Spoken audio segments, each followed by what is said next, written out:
The large circular chamber buzzed with quiet voices as Director Kim sat at the human delegation's table. His face remained calm, but his heart raced. This was humanity's formal introduction to the Galactic Council, and everything about the massive room felt designed to make Earth's representatives feel small. 27 alien species washed from their assigned sections. Some looked almost human with subtle differences: extra fingers, unusual skin colors, or slightly different proportions. Others were completely foreign: crystalline structures that pulsed with light, floating gas-filled sacs that changed colors as they communicated, and beings that seemed more like living liquid than solid matter. Director Kim glanced at his team. They all wore the same formal blue uniforms with Earth's new planetary emblem, a simplified globe with stars radiating outward. The symbol had been carefully designed to project peaceful intentions while hinting at humanity's ambitions beyond their solar system. High Counselor Trev floated to the center platform. His body resembled a jellyfish with translucent limbs that rippled as he moved. His speaking apparatus produced sounds that the humans' translation devices converted to crisp, slightly mechanical speech. "We have observed your civilization with great interest," Trev said, his appendages waving in what the human cultural team had identified as a gesture of formal welcome. "Your rapid advancement from simple radio signals to faster-than-light travel in less than 2 centuries is most unusual." Director Kim noticed how several council members shifted uncomfortably at this statement. The Vrax representatives' eye stalks pulled back slightly, a gesture their briefing materials identified as concern or alarm. "We welcome humanity to our grand alliance," Trev continued, his voice warm but his body language more reserved. "Your species shows remarkable potential." The presentation continued for nearly an hour. The council outlined the benefits of membership: shared technology, protection from hostile non-council races, access to thousands of worlds for trade and resources. Each point was delivered with practiced diplomacy, but the restrictions came buried within the benefits: limited military expansion, council approval for all new colony worlds, and technological guidance that would essentially put human scientific advancement under alien supervision. Director Kim maintained his polite smile throughout. When invited to speak, he delivered humanity's prepared response: gratitude, respect, and cautious enthusiasm for cooperation. Years of diplomatic training helped him hide his growing suspicion. Later that day, in a private chamber of the massive space station that housed the council headquarters, a very different meeting took place. The core council species gathered without humans present. Their conversation was not recorded in official channels, but a small device hidden by an agent of Earth captured everything. "Humans represent a containment priority," Trev stated plainly, all warmth gone from his voice. "Their technological acceleration curve exceeds safe parameters. They built working warp drives within 50 years of discovering nuclear fission," said the Kazakh representative, a tall insectoid being. "No other known species has advanced so quickly without guidance, or shown such aptitude for weaponizing each discovery," added another. "The assessment team believes they would achieve Class 9 technological status within 70 years if left unchecked." Trev continued, "The containment protocols must be implemented immediately. Limited membership with restricted access to development paths while we quietly dismantle their military capability." "And if they resist?" asked a council member. "They won't discover our true intentions until it's too late to matter," Trev replied. "By then, we'll have agents throughout their government and military. If necessary, more direct measures can be employed." 3 days later, Director Kim's shuttle returned to Earth. The official reports described a successful first contact and promising relationship with the galactic community. But as soon as the shuttle landed in Seoul, Kim was escorted to a secure facility deep underground. General Park waited in a simple room with concrete walls and a table made of real wood, no technology that could be monitored remotely. Her uniform was plain and undecorated despite her high rank. "You have the same look I had after my first council meeting," she said, observing Kim's troubled expression. Everything seemed perfect on the surface: Kim replied, loosening his collar. Too perfect. General Park slid a tablet across the table. Our agent managed to plant surveillance. This recording was transmitted through 3 different proxy systems to avoid detection. Kim watched the secret council meeting unfold. His hands tightened into fists as he heard humanity described as a problem to be contained rather than an equal to be welcomed. They're lying to us, Kim said flatly when the recording ended. Our source within the Moldavi delegation confirmed it. The council has no intention of treating us as equals. The Moldavi are the blue crystalline beings? Park asked. Kim nodded. They're one of the newer council members. They faced similar treatment when they were admitted. Their lead diplomat secretly passed me information confirming our suspicions. The council has been containing promising species for thousands of years. General Park crossed to a wall and pressed her palm against it. A hidden panel slid open to reveal a screen showing a massive underground facility. Workers moved around what appeared to be the beginning of a ship hull, but on a scale far larger than anything humanity had built before. Project Bastion Shield, she explained, started as a contingency plan when we first detected alien signals. This facility is one of 12 hidden throughout the solar system. Kim studied the screen. They'll be monitoring our official shipyards, which will continue building exactly what they expect to see, Park said with a thin smile. Meanwhile, these facilities will create something they don't expect. How long? Kim asked. 4 years for the first Dreadnought, Park replied. We'll play their game, Director. We'll smile and nod and accept their guidance while preparing our response. Kim's expression hardened.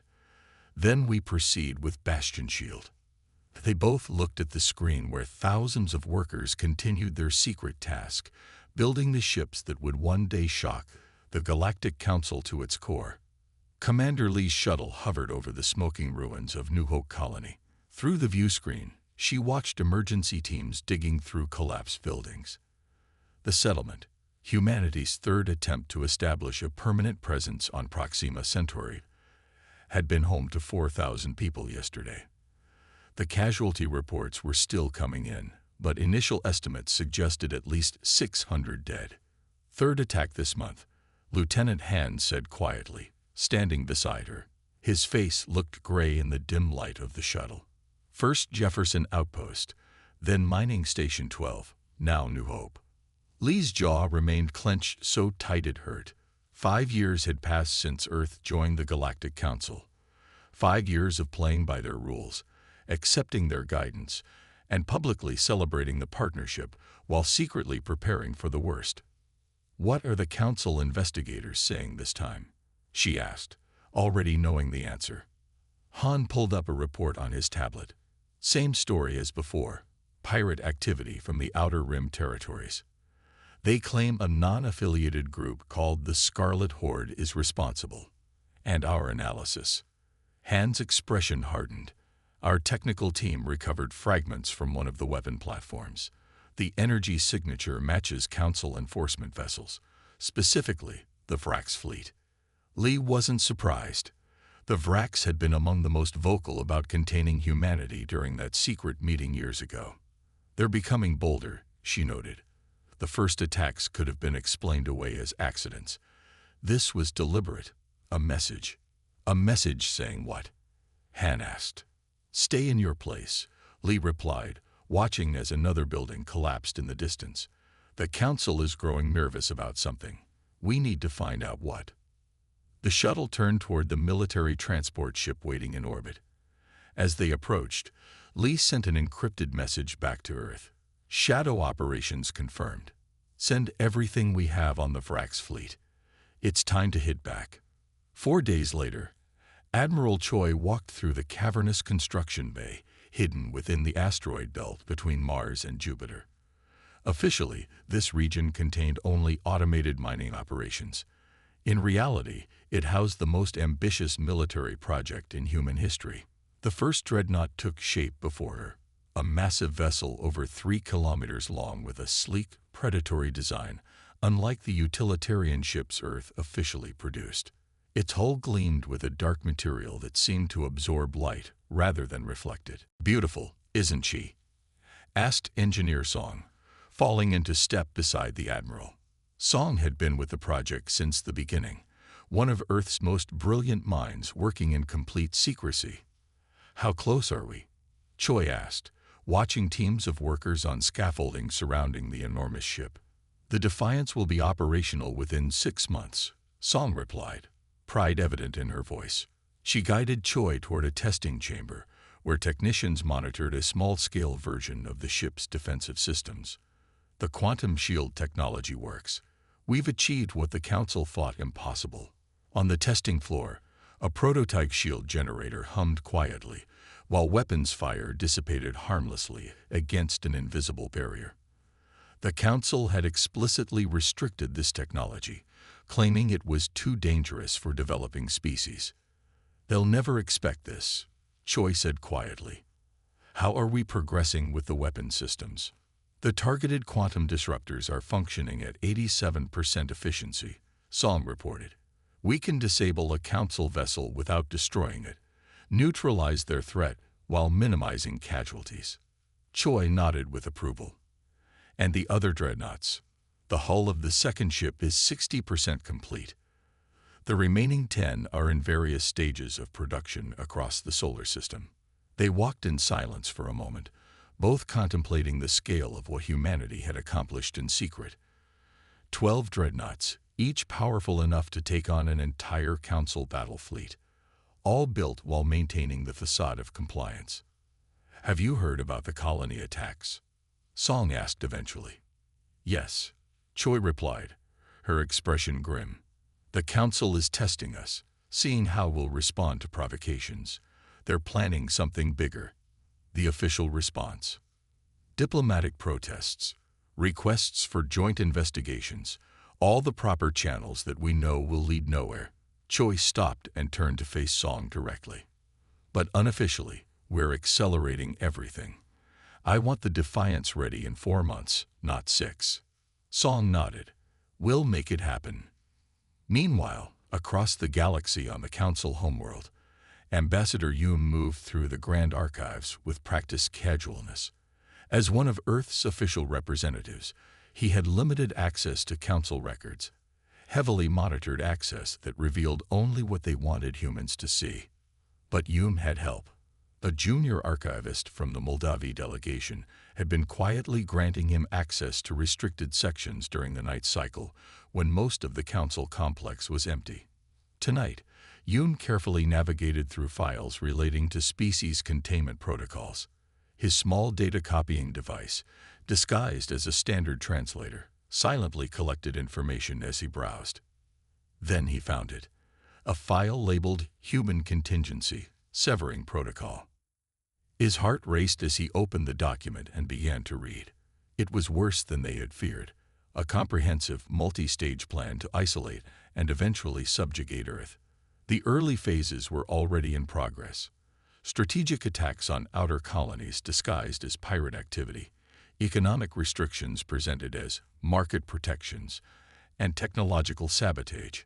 The final phase called for complete blockade of the Sol system, followed by forced disarmament. Any resistance would be met with decisive pacification. Yoon copied everything, closed the files, and made his way back through the darkened corridors. At his quarters, he encrypted the data and transmitted it through the secure channel established by Earth's intelligence network. His message was simple: severing protocol confirmed. Timeline accelerated. Council plans full implementation within 18 months. Back on Earth, Director Kim received the transmission in the same underground bunker where Bastion Shield had been initiated 5 years earlier. General Park stood at his side, reading the details of the severing protocol with growing anger. "So it begins," Kim said quietly. "The Shadow War is about to become a real one." Park nodded grimly. "Then it's fortunate we didn't wait to build our Dreadnoughts." The emergency council session began with unusual tension. Representatives from all 27 member species gathered in the Great Chamber, but the normal pleasantries were absent. Director Kim sat alone at the human delegation table, His posture relaxed despite the hostile glares directed his way. High Counselor Trev's hologram dominated the center of the room. The council leader had not bothered to travel in person from his homeworld, a deliberate slight that Kim noted with quiet amusement. The translucent tentacles of Trev's projection rippled with agitation. "Director Kim," Trev began, his voice carrying that artificial quality that all translations had, "our monitoring stations have detected unusual energy signatures from your solar system. Specifically, quantum fluctuations that violate the technological restrictions placed on your species." The other council members murmured among themselves. The Vrax representative's eye stalks extended fully, a sign of alarm. The Moldavi crystal structure pulsed with faster light patterns than usual. Kim took his time arranging the papers before him, a deliberately old-fashioned gesture that he knew would irritate the council. "Strange," he said finally. "Your monitoring stations didn't seem to detect the Vrax attack vessels that destroyed our colony on Proxima Centauri last month. 4,000 citizens, 600 dead." The chamber fell silent. "That is an unfounded accusation," the Vrax representative sputtered, his translator struggling to keep up with his agitated speech patterns. "Is it?" Kim asked mildly. "We recovered weapon fragments with energy signatures matching Vrax enforcement vessels. We have sensor logs. We have witnesses." High Counselor Trev's hologram flickered with barely contained rage. "That is not the matter at hand. Explain these energy readings from your system, Director Kim." Kim looked around the chamber slowly, making eye contact with each representative. Some looked away. Some met his gaze with hostility. A few, the newer council members who had also faced containment, showed something close to hope. "I believe it's time we were honest with each other, Counselor," Kim said. He tapped a small device on his wrist. The chamber's lights dimmed as a new hologram appeared beside Trev's. It showed a massive warship unlike anything the council had seen before. Its dark hull seemed to absorb light rather than reflect it. Its shape suggested power and speed, with none of the clumsy design elements the council expected from developing species. Then another appeared, and another, and another, and another. 5 enormous warships now hovered as holograms in the council chamber. Each was slightly different in configuration, but all bore the same unmistakable power signatures and technological sophistication. A sharp intake of breath came from several species capable of such reactions. The Kazakh representative actually fell back in his seat. "What is the meaning of this?" demanded Trev, his hologram growing larger as if trying to intimidate. The door at the back of the chamber opened, and Admiral Choi walked in. Her uniform was simple but elegant, bearing only the Earth emblem and her rank insignia. 4 armed human guards flanked her, a serious breach of council protocol that prohibited weapons in the chamber. "These are our Dreadnought-class vessels," Admiral Choi announced, stepping forward to stand beside Director Kim. "The lead ship is named Defiance. An appropriate name, wouldn't you agree?" "This is an outrage," the Vrax representative shouted, rising from his seat. "Humans have violated the technological restrictions placed upon them." "Yes," Kim agreed simply, "just as you violated the peace by attacking our colonies." Choi tapped her own wrist device, and the hologram shifted to show documents. The same documents Ambassador Yoon had discovered months ago. "We know about the severing protocol," she said, her voice carrying throughout the chamber without needing amplification. "We know about the attacks on our colonies. We know about your plans to blockade Earth and force our disarmament." The council chamber erupted in shouts and accusations, some directed at humans, others at council leadership. The Moldavi representative's crystal structure flashed in patterns that the translation system couldn't keep up with. High Counselor Trev's hologram grew to its maximum size, towering over the chamber. "Silence," he commanded. The room gradually quieted. "This is a grave breach of trust," Trev said, attempting to regain control of the situation. "Humanity was welcomed into the council with specific conditions."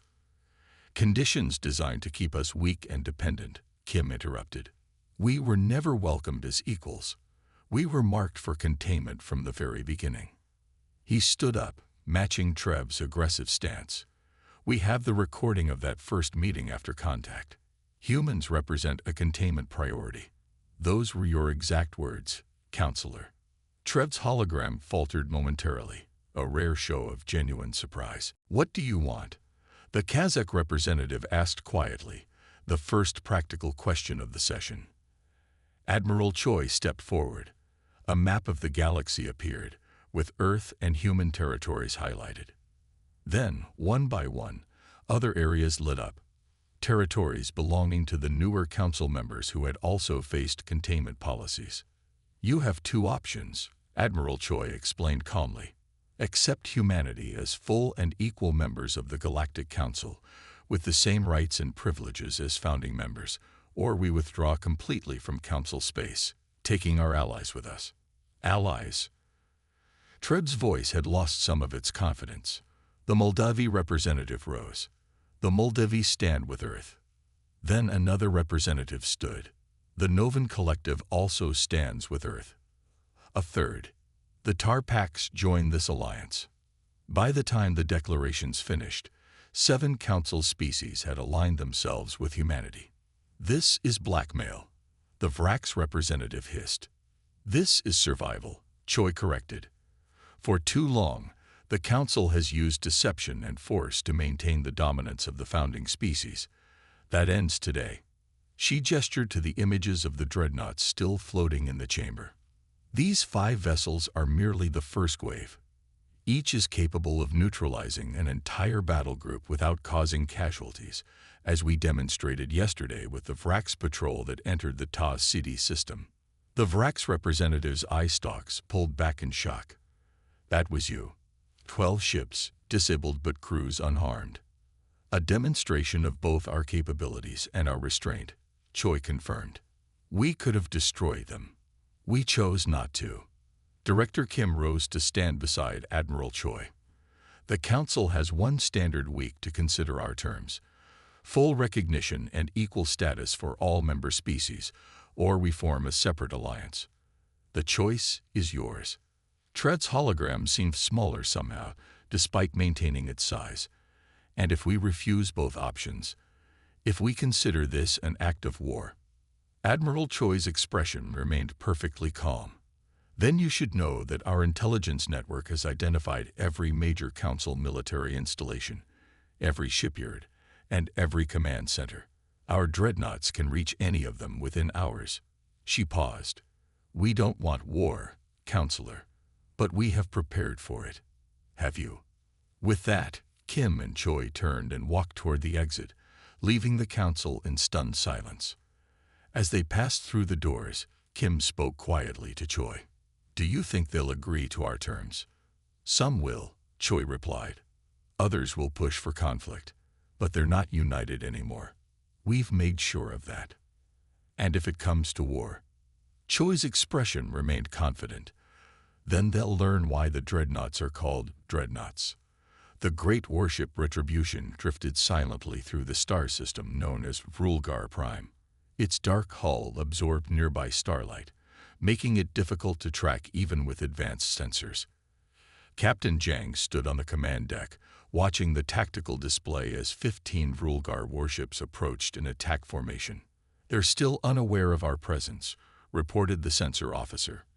Their scanners are sweeping but not detecting us. Jang nodded. The Retribution was the 3rd dreadnought completed by Earth's secret shipyards, specially designed for stealth operations. The Council had rejected humanity's ultimatum 3 days ago, and the Vrulgar, the most militant of the Council species, had immediately dispatched this battle group toward human space. All weapon systems ready, announced the tactical officer. Quantum disruptors at full charge. Target their command vessel only, ordered Jang. Prepare system-wide dampening field for the remaining ships. The bridge crew worked with practiced efficiency. No one showed fear despite being outnumbered 15 to 1. They had trained for this moment for years. Vrulgar fleet now entering optimal range, reported the tactical officer. Jang took a deep breath. This would be the first true test of human military technology against the Council's best.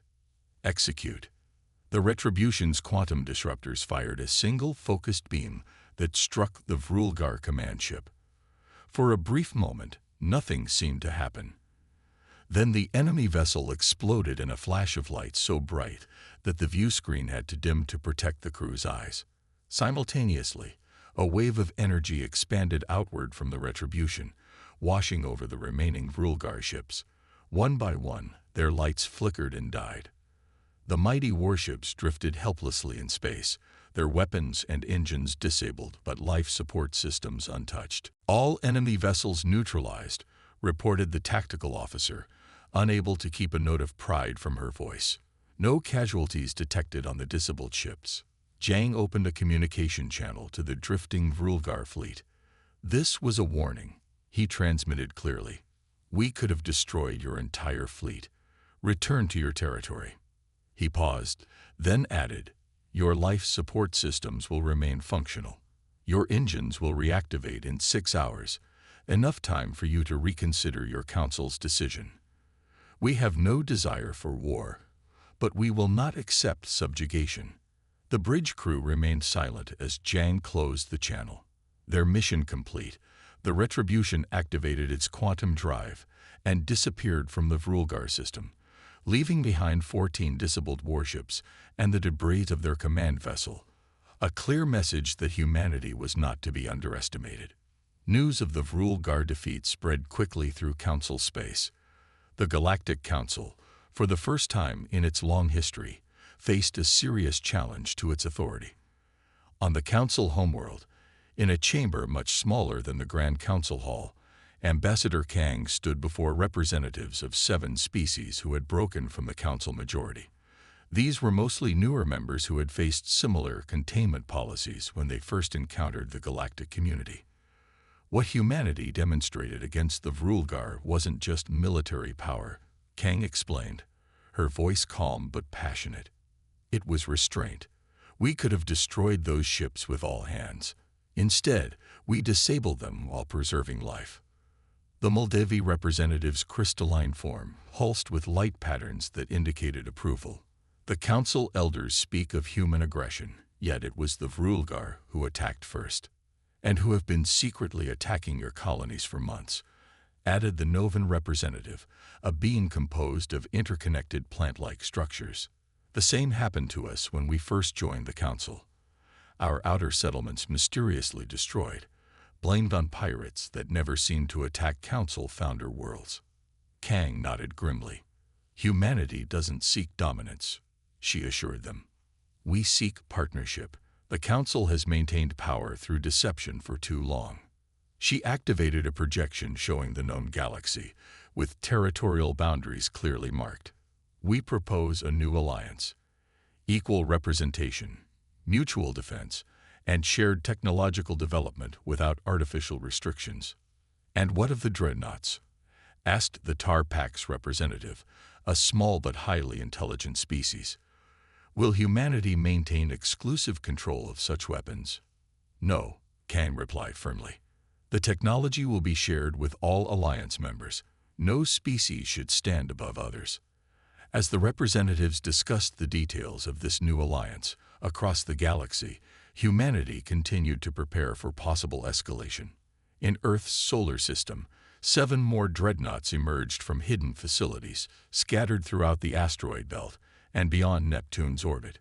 These newer vessels incorporated lessons learned from the first 5, each more advanced than the last. The 7th ship, named Peacekeeper, was twice the size of the original Defiance and carried enough firepower to disable an entire star system's defenses. Meanwhile, in a nondescript office on the Council homeworld, Intelligence Officer Min worked through the night, analyzing data stolen from the Council's most secure archives. What she discovered shocked even her, despite years of suspicion. It can't be this simple, she muttered as she compiled her findings into a report. The next morning, Min presented her discoveries to Admiral Choi via secure quantum communication. The Council's terrible secret is that their military might is largely illusory, she explained, displaying evidence gathered from decades of council records.